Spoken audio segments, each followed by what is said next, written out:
Thanks for tuning in to 101.3 BKMG The Farce, coming to you live from separate places, pre-recorded. Now presenting The Bane and Mickey Show.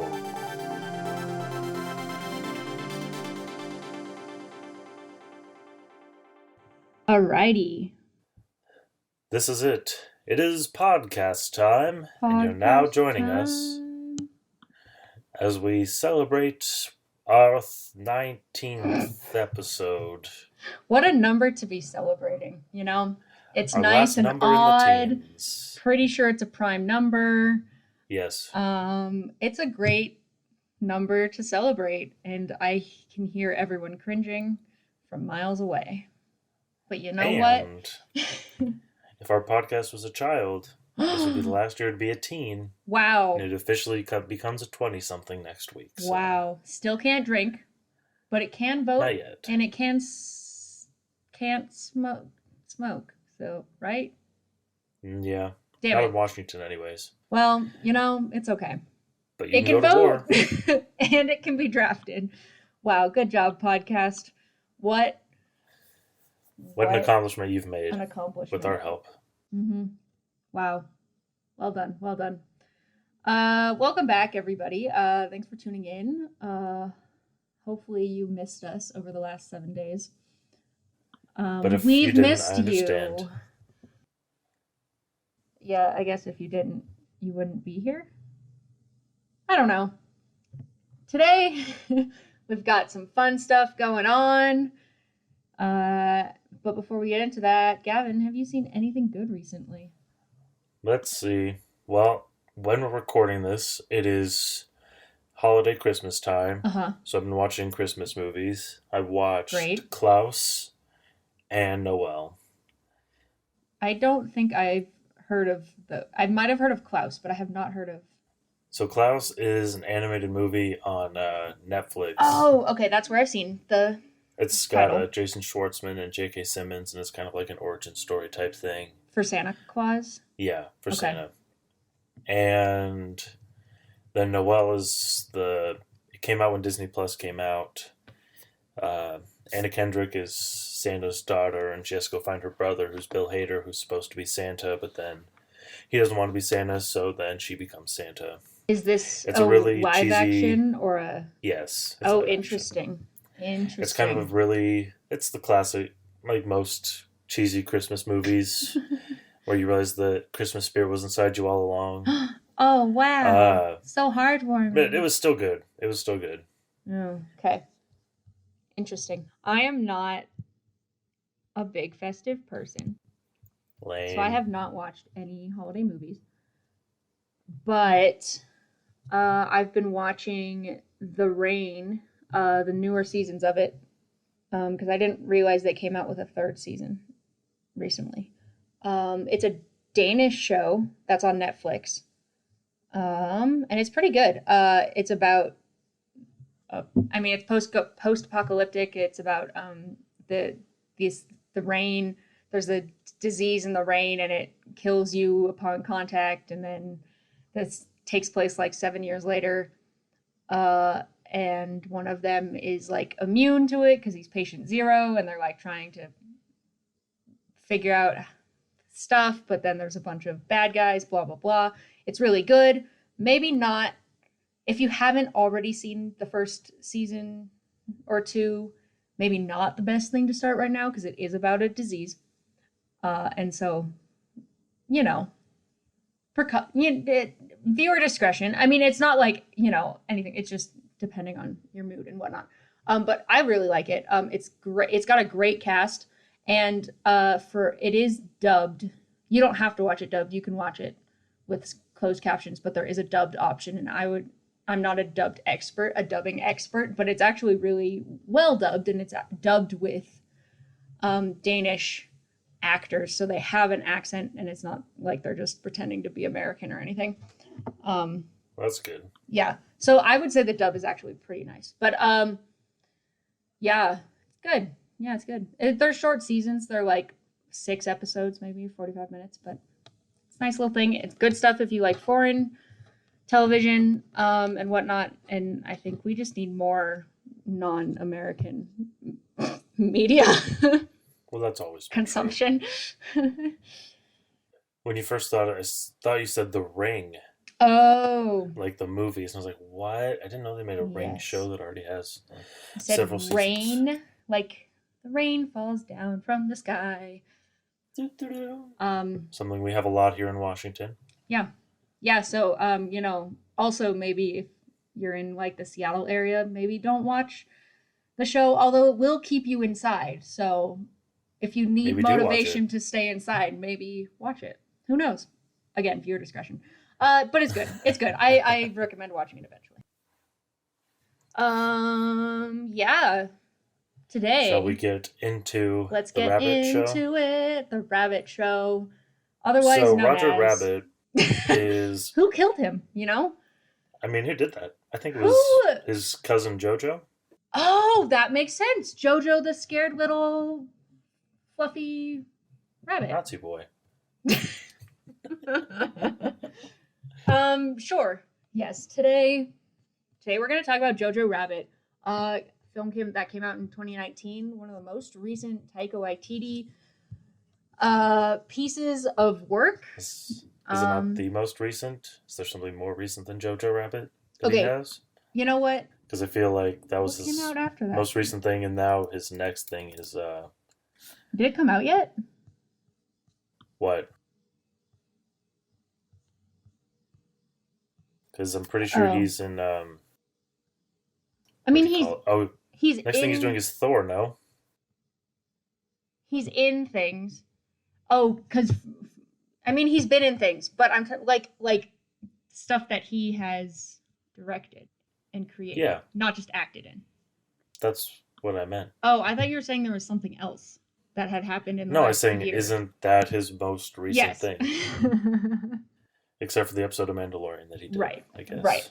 So yes, this is the most recent film from Taika Waititi. Came out last year, around the summer. The year 2019, about 5 years ago, I think, if I'm remembering that correctly. 5 long years ago.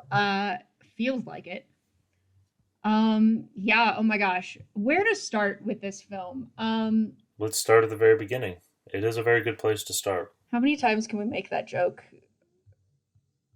before they ban Infinite. us from podcasting? I don't know. Don't sue us. We're gonna get right into it, just like the film does. You know, this film has a great, amazing intro. You get right into it. 5 seconds in, and you're introduced to Hitler. It's just Played like the by Great none Dictator. other himself, Taika Waititi, Oh, that's who that guy is. who does an extremely, amazingly excellent job with the part. And considering he also directed it, a little side tangent. I think one of my favorite things about this film and all the behind the scenes is watching Taika Waititi sitting behind the camera in like full Hitler costume. Like, I mean, he had to be ready to go. yeah, I think it's great. It's also, it will be a little unsettling on set, but it's great. Yeah, I honestly don't know where to start. If you haven't seen Jojo Rabbit, it's based on a book. It's based on a book called Caging Skies, which was written by Christine Lewins back in, it won't tell me what year, 2004. And it's about a little boy in living in Nazi Germany. And he is a Nazi fanatic. He's a part of the Hitler Youth. He's got that strong German patriotism, and only to find out that his mother is hiding a Jewish girl in their attic. So then Bum, bum, bum. he has to come to terms with this idea that his mom may not be as loyal as he thinks, as well as he has all these brainwashed ideas of what a Jew is based on his schooling and all the Nazi propaganda and whatnot from the time period that he has to figure out that they're just people like everyone else, um, and not, like the monsters or anything that the Nazis make them out to be. Um, Lots of similarities to today if you look at yeah. what's happening to make it Um, more slightly relevant. However, this film takes all of World War II and Nazi Germany and everything and brings a comedic twist to it in a not in a way to like It's discredit not. It's anything. not like what it's poking fun at is not like the suffering of people. It's more about the um, ignorance of the Right. Yeah. people at the time and how those sorts of things like happen and the effect it has on people and Yeah. things like that. And It's especially more about that. yeah.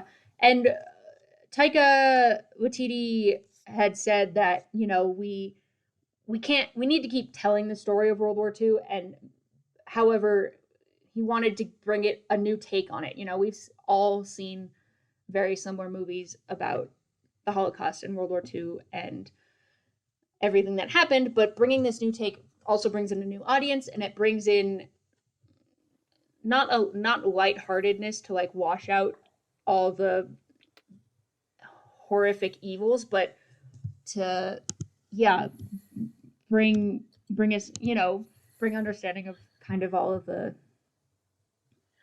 Well, and uh I mean, it's from the perspective of someone who's German. right. So, like, that's how they see that world, too. Mm-hmm. So, it's not. Because, like, all the other movies are more Americentric, or, Yeah. like, from the point of view of people fighting the Germans, not from From Germany. yeah. So, they're, being more dour and depressing and dark makes sense. But Right. if you live in Germany at the time, and you're someone like Jojo who's brainwashed, I guess, or Right. a fanatic, as it's said many times in the movie, then you see your world more like this. Yeah, and there is, bringing up that naivety or kind of that, that propaganda and all of that. There's brainwashing, I wish there's another word, but taking all of that, but then also bringing it a little more relatable and understandable into the world of a child and a child Mm-hmm. experiencing all of this. And how do you make it? How does a child make the horrors of what's going on and make it okay in their mind to kind of like Mm-hmm. accept what's happening or accept, what this country that you've been brought up to believe in so strongly, um, how it can fall apart so easily Oh, in a so sense. many real life parallels. Um, I What I Sorry, go ahead. No, you go. I was gonna say what I kind of noticed and I think is interesting about. Uh, I know that Taika's Hitler is in JoJo's imagination, so there's a Hmm. certain amount of like liberty taken with it. And he doesn't have to be one way, but unlike all the portrayals of Hitler, he's more.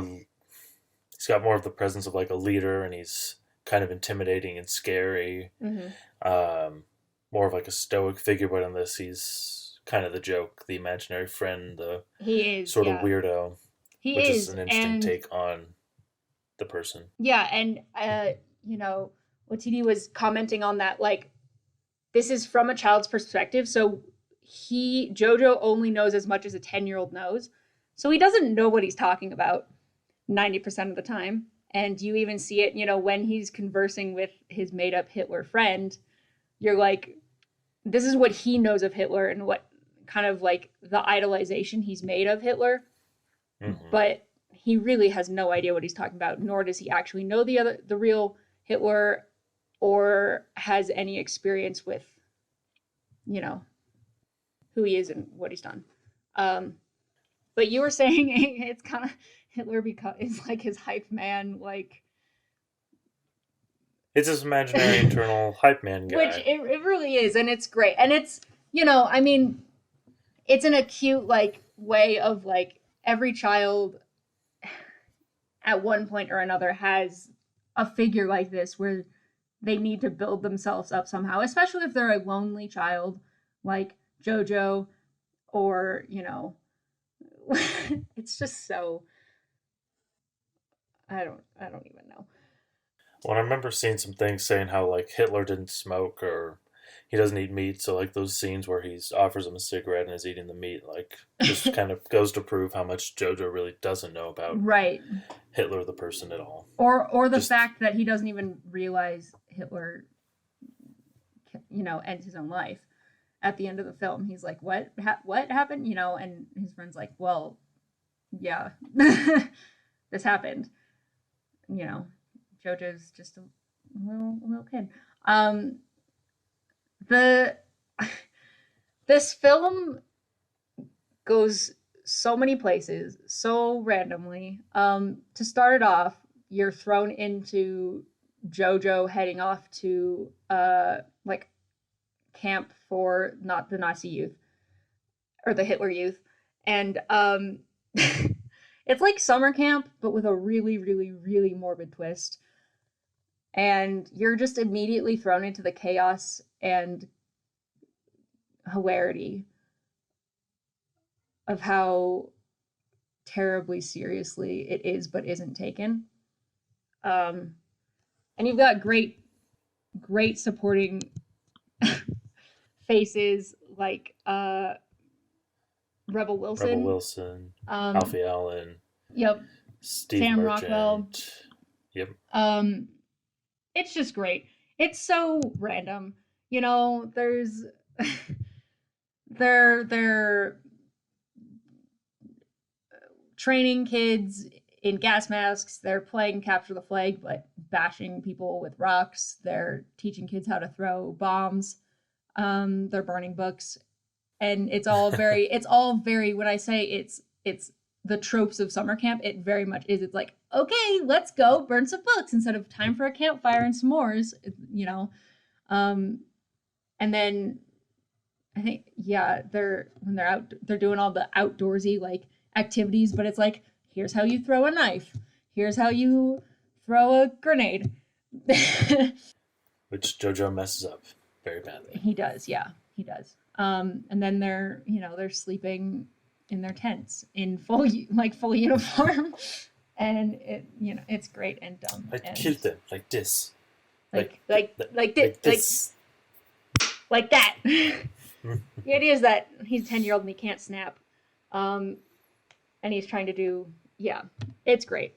And then he gets, yeah. So you start off JoJo in the woods doing the thing, and then he gets hyped up by after being bullied and being told he's a scared rabbit because he won't kill a rabbit, which I agree with. Don't kill the rabbits. He gets hyped up by his imaginary Hitler friend, and then he decides to steal a grenade off the commander, and he throws it, and it hits a tree and bounces back right at his feet, and he blows himself up. And I didn't watch any trailers. I don't know if you did, but I don't remember anything about that. I don't think So I they was very mentioned that. Yeah, surprised and well, when I it think blew him also, I think I've rewatched a trailer after I saw the movie. They only show shots of JoJo from the other side of his face because after the grenade accident, he has really terrible um shrapnel Scars. scarring on his face and on his leg on one side of his body. But I'm pretty sure in the trailers they only show the other side just to kind of like hide that spoiler in a sense. Mhm. So then So spoiler alert. after he comes back, he has to deal with, he's got this horrible scarring. He's healing his leg because he walks with a limp, and he can't really participate in the Hitler Youth like he used to. And I think he technically can't, like he isn't even capable of being drafted because Right, of 'cause he's because of crippled. his so it Because kind he's of ugly. destroys his entire world in a sense. So he's got to deal with that, and then at the same way the commander who is at the captain Klenzendorf gets in trouble for all of that, and so he also is kind of like homebound and has to deal with all the dumb kids still at home. So he's kind of put in charge of JoJo via JoJo's mom. This is the part that always interested me is what the relationship between JoJo's mom and Captain Klenzendorf is, because to me, I feel like there was some kind of relationship or something there at some point, I don't disagree, but but I feel also we like don't. There's nothing distinctly stated. But then also, he's just a very close family friend in some way, and we don't know what. We don't know the backstory or why or maybe he anything. knows JoJo's dad. He might Though have. But then as I he was also doesn't rewatching it, realize JoJo's sister isn't alive necessarily. I I mean I feel like it's kind There's of a implied that he whole, sort of knows, yeah, you could speculate so much, but there's and he just says this that, and JoJo interesting, even says not a lot of people know about it. yeah, there's just this interesting dynamic that's very like, um, JoJo's father is absent. I don't think they don't know that he's dead, but that's kind of the presumption. But he Or that he left. supposedly left and went to go fight against Germany in France or something. Um, and so Captain Klenzendorf is kind of like this father figure sort of thing coming in replacement for that, in a sense. Not that, I mean, he's not there a whole lot, but JoJo does go to him because he doesn't know who else to kind of like talk to or ask questions of, Right. especially once he meets Elsa and he's like, I need to understand. Did Jude. Yeah. um, I actually noticed when I was watching it is that Klenzendorf and Finkel, I feel like might be together. oh, I mean, yeah, So see, I you can make think, so many speculations. They also have a very interesting dynamic as well. well, yeah, but so I think maybe like so Rosie, you kind of learn is This is the fan not. fiction, the Gavin JoJo fan fiction. Net. This isn't even fan fiction. This is speculative fiction. Speculative. Um, This is but I official. think You heard it here first from Gavin's mouth. I think that Captain Klenzendorf is secretly gay, and Finkel is Yeah, his lover, and that JoJo's mom knew about it but didn't tell because she doesn't really believe in the Nazi Party right. And maybe there in was the same way something that she there shielded Ilsa. with like Klenzendorf helped JoJo's dad or like knows something more about what happened. Blah blah blah. But Anyways, that's my belief is that Klenzendorf is gay. yeah. And having this figure, this Klenzendorf figure, also gives perspective of what German life was like for everyone. Pretty much all the men were drafted to war, whether or not you agreed with the Nazi Party. And if you weren't drafted to war, you had to work for them in one sense or another, whether that's like building weaponry, factory supplies, whatever. Um, so not everyone was a Nazi, but still had to like forcibly Hmm. not like side with them, but not necessarily. It's a long, complicated thing, but hopefully that makes sense. Um, but that kind of gives you a perspective of also, it gives you the perspective of oh, what was I watching or reading? But the perspective of war perspectives, you know, we almost always see war films from the perspective of the winner or the loser. It's one or the other. You don't see both sides. Hmm. This film gives you a sense of the other side and kind of how much um, conditioning and influence and persuasion the Nazi Party had on their country, and Hmm. just like how much the Germans did not realize what was happening and what was going on and all of this, you know, stuff, because you just see all this propaganda. And I mean, this happens. I mean, this didn't just happen in Nazi Germany. This happens all the time. You see it in the U.S. whenever we've gone to war. All this propaganda that's like, oh yeah, we're the good guys. Blah blah blah. I'm not going to get into that. It's a huge political discussion. But you know, then you also see it from any other side, and it's just like it's your country is just trying to influence however they need to tell you that you're on the good side, you know? And so it's, you get to see that in these interactions with Klenzendorf. He's very much like, yeah, we're gonna win. We're doing great. I'm gonna make this really epic battle uniform. It's gonna be amazing. I'm gonna teach these kids how we can really stand up for our country. And yeah, and again, it's from a 10-year-old's perspective too. So even Klenzendorf is hyping it up because he can't just tell a 10-year-old child, yeah, we're taking people to concentration camps and killing them, massacring them. The adults have to like censor it, and then even in the kid's head, the kid is censoring it in his head. So it's like, I think the film does a good way of showing kind of that influence in a horrible way. Another movie I just thought of, kind of in a similar vein to JoJo, would be The Boy in the Striped Pajamas with Asa Butterfield. Has a much sadder ending to it, right?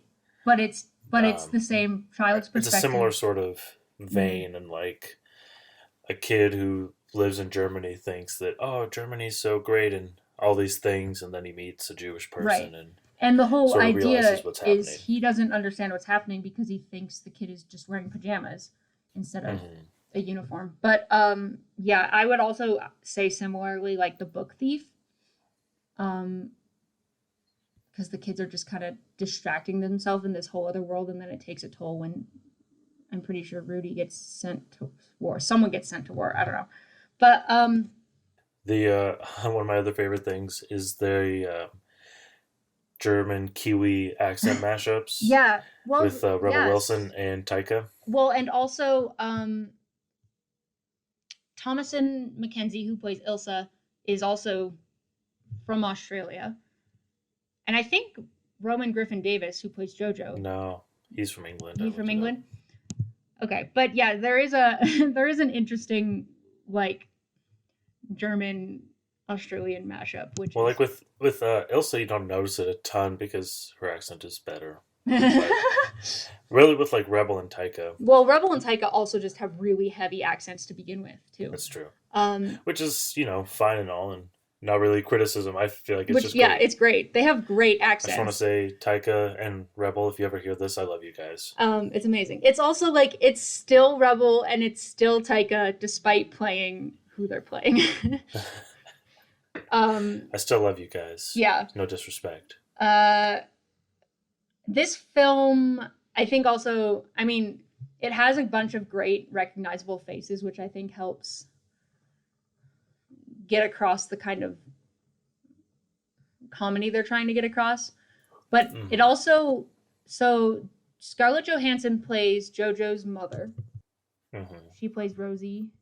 And it's very much, like when we were talking about Knives Out, it's very much a different role from what she's played in the past. I think she's usually typecast into these kind of not grungy, but like action-y, right, dramatic, Black Widow, heavy roles. And this is a very heavy, dark role in terms of her fate and everything, but kind of her whole character and her character, but it's very sweet and warm and familial, and I think that's not something you really see a lot of her in. Especially, I would say the last like familial role we probably saw her in was Marriage Story, which was very much not warm and soft, So this is I think it was a really, really great role for her to be in, and it was awesome to see her performance. She does an amazing job. What I think is really kind of cool about her performance and her character is like, for Jojo, like she knows that he's a fanatic, but she knows he's wrong, but she also doesn't try to like put him off of how he feels. She's not putting him down. She's not supportive of him per se, but she's also not like telling him he's like a trash Nazi and Right. everything he believes is garbage. She's like, because she knows that he's a kid and he doesn't really know what he's talking about. And it's also All kids like a things. little bit of like, she knows how much of a fanatic he is, that she may not be sure that if she told him, if he might go to the, if he might go tell the officers that his mom is against the Nazis, Right. She doesn't That even also. have that confidence. But it's also, it's also that sense of she has to make a world for her son that is acceptable and welcoming and okay, despite everything, Jojo does not have a very happy life. His father is absent. His sister recently passed away. And Now he's can't do living the one in thing Nazi he feels Germany like he's in the supposed midst to. of World War II.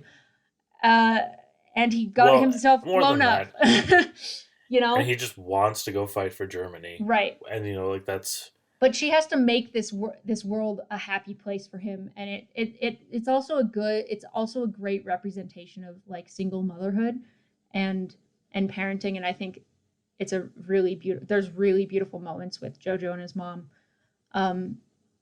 so sweet, and then they rip it all away from you, and like a really crazy kind of way too. It's like there's no build up to it at all. There's no build up.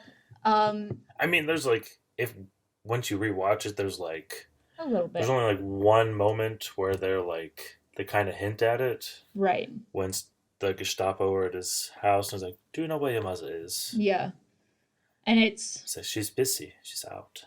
She's not here. She's supposed to do that scene where they say Heil Hitler like 25 times in 7 minutes. It's freaking insane. Anyways, but yeah, and I mean, it's ripped right out of your hands, which is again the way Jojo sees it. He has no idea what's happening. Even when he sees his mom is handing out anti-Nazi like pamphlet things to people she trusts, presumably, and Jojo sees this and is like, what is she doing? This is also after he's discovered that his mom is hiding a Jew in their attic, and so he's questioning his mother's actions and his mother's loyalty, but he doesn't know what's going on, and he kind of just passes it off. He's kind of just like, whatever, okay, I'm gonna go back to doing my thing. And then gonna go talk to Hitler. Yeah. And then, 3 scenes later, he finds his mother executed. Hung in the street. And it's horrible. Tie her shoes. And yeah, there's this whole side plot of Jojo not being able to tie his shoes, and then he's trying to tie his mother's shoes and he can't do it, and it's awful and it's horrifying and sad and terrible. And then it's also, he's just left on his own. No one really cares that he's now technically an orphan, and he's just living on his own. He has to fend for himself. They're going through winter. It's really, really harsh. Germany is already running out of supplies and food and everything, and he's just kind of on his own, and he's kind of palling around.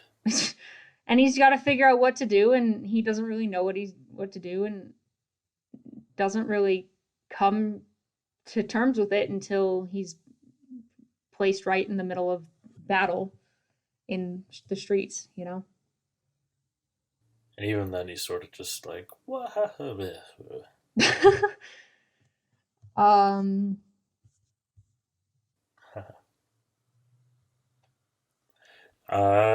thing I thought was interesting. So I'm sure I don't know how many people notice this. So like in movies and stuff, when they take place in other countries, there's a lot of people with like English accents, even though they're supposed to be native, like French people, or people just German or wherever, Russian, doesn't matter.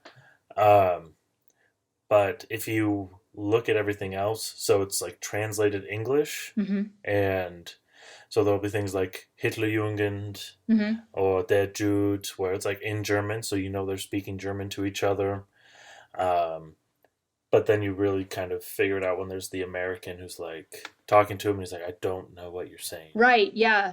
Yeah. So, they're actually like speaking German and not like in Beauty and the Beast when Gaston doesn't Gosh. know what je ne sais quoi means. Right. Yeah, I love the way they incorporated the German culture in this film. There's also some really great pop songs that are translated to German. Um, Yes. amazingly done. And then there's a lot of moments where things are not translated to English, like you're saying various phrases that they say aloud, or even things that are written or signage or whatnot, which is a little more typical for signage and whatnot to not be translated into English in films. But sometimes when you get like dubbed films or translated films, they do that in post. But I think it was really, really well done. And clearly, Taika Waititi had a very clear vision for this film and a very big passion for it. And there's a really great like first look kind of behind the scenes short little thing on HBO and with an interview mainly with Taika, but they do interview some of the cast, some of the rest of the cast. But I just think it's really great. And I guess I didn't really realize maybe, but Taika Waititi is half Russian Jew. I think he said his mom or his grandmother is Russian Jewish, and so it is a part of his family and his family's history. And I think that is a very powerful perspective for a creator to have, and kind of like reasoning why he can make this film compared to anyone else. Right. What else do we want to speak of? So, how do we take a film like this seriously? It's a comedy drama. Dramedy. It's a short. Yes. It's playing heavily on comedy and kind of making fun of the Nazi party in a sense, in a way. But how do we take it seriously and take the topic and the history behind it seriously? I think that's sort of the point, is that it's not supposed to be taken seriously, and that like it's made to be made fun of, and it's made to be like, it's sort of showing this kind of ridiculous side to things and sort of, I guess, shining a light on it, as comedy does, those of us who are about it.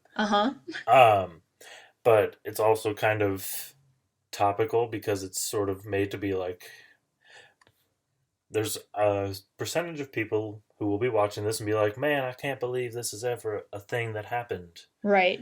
And while it's them doing those sorts of things and letting those things happen. So I think that's sort of the point of the whole story. Yeah. And I think taking it from a child's perspective where it's not 100% understood or realistic in a way is an important part of it too, because we don't know, we weren't there in Nazi Germany, so we're nearly almost as oblivious as, or if not more so than Jojo was. So you kind of have to talk to us like we're children, or present it to us like we're children, because we weren't there. We are. I wasn't even, you and I weren't even alive, but I could have been alive. Well, okay. I could have been alive. Just kidding. I wasn't alive. I'm not that old. I just don't have any hair. Yeah. And it does have some great like double meanings in a lot of the text. Taika Waititi is such a brilliant writer, and director, that there's a lot of I know double I hate meanings. him. And so a character might say something like it's 100% a joke, or you're supposed to take it sarcastically or see it as comedy. And then, when I was watching it again, and I was like, oh shit, that hit deep, you know? And it's a 10-year-old saying this to whatever, so it's, um, yeah. it was also when she was talking to Jojo at one point when he's like telling him that he's not a Nazi. Like, well, I'm massively into swastikas, so. And He's then she like, tells him that he's just a 10-year duh. old boy who's into swastikas and wants to be part of a club. And Yeah, she's like trying to make it very real for him because she obviously is living in a very different world than he is, right. and yet can't break it to him. Or And she's 17, right? yeah, 16 or 17, and he just won't accept that the world is anything else than what he thinks it is. There's also some great, like at the end, fuck off Hitler. Why don't we say this Fuck more in off, our Hitler. lives? And then he kicks him in the Um, balls. or just the Yes, I moment wish more people where thought that way, Hitler jumps but out the it's fine. window. Um, I really, I'm trying to think the ending of it and how like Jojo kind of lies. And Mm-hmm. do you feel like I don't think this, but I was just thinking it. Do you think that it should have ended with him being like, "We won," and then he just kind of keeps her in the house? Yeah, I yeah, when I was watching it again, I think that moment is just so interesting to me because it's like you feel like he's come so far. Mm-hmm. But Even then in he's the just last 10 minutes of him, the US invading the German streets, and you have this great like sacrificial moment from Klenzendorf to save Jojo, and that's almost the moment where Jojo kind of realizes what's going on. And so you feel like, he goes back home when he's been told that the war's over and his friend, Ilsa is safe again. You feel like he's gonna just be like, oh my God, you can go home. But then, yeah, I guess I don't know. I don't really know why he decides necessarily to lie to her. And I think fear. for fear, and I think also, I mean, like, you can tell he's kind of trying to make a joke of it or make light of it or like, something, but I think he's also just still accepting what's happened, and what, like, he's trying to come to terms with Process everything it. he's been, supporting and whatnot. Mm-hmm. But No, I agree. it is And again, I don't think he should have kept Elsa hidden away. I just think it would have been an interesting kind of like if he, sort of like a twist. Like you sort of expect at that point that like he's probably going to let her out, yeah, and that's sort of what the movie's been leading to. But it would have been an interesting twist, not unlike the boy in the striped pajamas. Had he been like, oh, yeah, "We won. I guess you have to stay here forever now." yeah, yeah. I mean, the first time I saw it when he's like, "Yeah, we won," I was like, "Oh God, he is gonna just keep her locked up in the attic for the rest of her life." But no, he lets her go, and it is very sweet, and you know, Very nice. very nice. Um, Good fella. Turns out to be a good fella. yeah. Not such a good fella. Momentarily going back to taking the film seriously, um, Jojo and his friend Yorkie try so hard to act like adults. They try so hard to be serious that, like, in a way that it's like almost hard not to laugh. But there's just really dumb moments where they think they're being so intellectual and so grown up. And like the one moment when Yorkie comes back during the war, during the invasion, And they're like having this very adult like conversation, like, "Oh, how's your mother? How have you been? Yeah, just doing the daily grind." And I'm like, "You freaking 10-year-olds!" Like, but There's work going on around you. Yeah. Pay attention. But they're very much like, you know, if two kids sat down to tea and pretended to be adults talking at a dinner table, like that's very much what's going on in the midst of a war. Like there's bombs going off behind them, and they're being like, "How's your mother, Jojo? How are you doing?" You know, I and was so sorry to hear about your mother, Jojo. Yeah. I literally cried for days. It's like, Yorkie, you're in a trashed uniform. It's not paper. It's paper the newest light. material. It's the newest material. Great job done. It's just really good satire, Yeah. comment on stuff and different perspective. Yeah. It's just another real great movie from the Misters Waititi. The Mr. Waititi. There's just the one. It's just one Waititi. It's just Taika. Just Taika. Just the Taika. He's a little Taika. Yeah. Yeah, and it's just so well written, as is like everything he does. And yeah. Beautiful. It's once again beautiful work. Great. And it won an Oscar for screenplay. As well as being nominated for so many things. All the things, really. Scarlett Johansson was nominated for supporting role. It was nominated for Best Picture and costume and production design and editing and so many beautiful things. It's great. Everyone should watch it. Yes, they should. It is on HBO. Plug. This is not a sponsorship. But if you have HBO Max or Go or whatever it's called, it is on there. I think it's also on Amazon Prime to rent or buy, and don't use Amazon Prime. I'm sure you can also get it from like your local Redbox or something. Again, not a sponsorship, but hey, if they want to sponsor us, we won't refuse. I'd refuse. Okay. This now becomes a single person podcast. No. Just kidding, because I can't fund it on my own. We can't fund it together. We can't do anything. No, just kidding. We're fine. We're doing great. Money. Podcasts keep going. But we do like sponsors, so hit us up. Anyway. If you want to give us money, we'd love to have some.